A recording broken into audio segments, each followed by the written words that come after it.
দেখো এখানে কি লেখা আছে যে 40°C তাপমাত্রা কত ফারেনহাইটের সমান। তো ফারেনহাইট স্কেল এবং সেলসিয়াস স্কেলের যে সম্পর্ক, সেই সম্পর্কের যে সূত্রটা, সেটা আমরা সবাই জানি।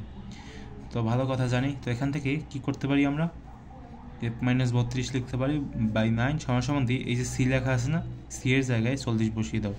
40 কেন বসাবো, কারণ এখানে 40°C কথা বলা হয়েছে। তো এখন ক্যালকুলেশন করো, F-32 বাই 9 সমান হচ্ছে, এখানে হবে তোমার 8।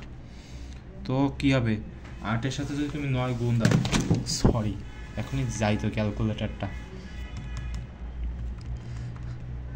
তো দেখো 8 গুণ হচ্ছে তোমার 9, 72। F-32 সমান হচ্ছে তোমার 72। তো এই যে F-72 সাথে তোমার যোগ হবে 32।